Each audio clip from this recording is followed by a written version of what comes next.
The C40 Summit is important because it gives us the opportunity to come together as mega cities of the world to say we face challenges with regards to climate change in the local government sphere.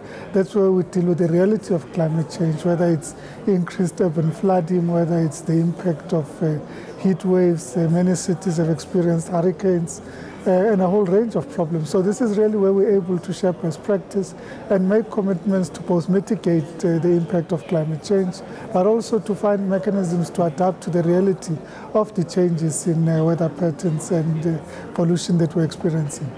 But it's not just about hosting. It's really that when you're given the right and the opportunity to host such an important summit, you also assign the responsibility to prepare part of the content. It's about ensuring that you're able to inform discourse. So this is really the world and our peers showing confidence in us and our ability, not just to put together a spectacular summit with all the logistics in place, but also that the content would be in place and that we're able to inform the discourse and direction that local government should take with regards to climate change. Today is the official opening ceremony, and that should set the tone for the rest of the conference, because this is the point at which we would be able to present in our welcoming remarks and in the opening remarks what the key challenges are from a developing world point of view and what the direction is for local government and in relation to climate change. But it's also a session where we'll be having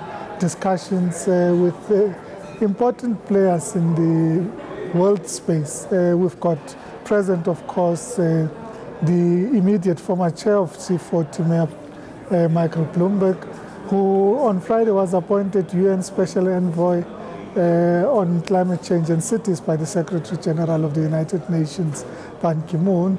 We also have Christina Figueres, who is the Executive Director of the United Nations Framework on Climate Change, and we have Juan Claus, who is the Executive Director for UN Habitat. So it's really an interface between local government and the international sphere. We've also got ministers, amongst which Minister Trevor Manuel would be with us. So it's that interface. Let's make our own commitments, but our commitments relate to what we do in relation to our sovereign governments or national sphere of government and how that interfaces with the United Nations system. But there is also discussions about what practical actions. We as the City of Johannesburg would also be showcasing demonstrable practical actions that we've undertaken. These range from implementing the PRT. When we talk about the PRT in South Africa, we don't always consider that, in fact, what the city was also doing was not just improving public transportation, but it was actions to reduce greenhouse gas emissions and mitigate against climate change. We have unveiled as the City of Johannesburg new dual fuel buses that would essentially be propelling the buses with diesel and biogas as a dual fuel hybrid system. And this is intended to reduce the emissions, carbon emissions from buses by an average of 70% because of the new energy systems that we're introducing. The first that we're unveiling now is the first of a conversion program that the city is undertaking, including the procurement of new buses. We also have landfill gas to energy project on our landfill sites. So they take landfill gas, take the methane gas and convert it into energy.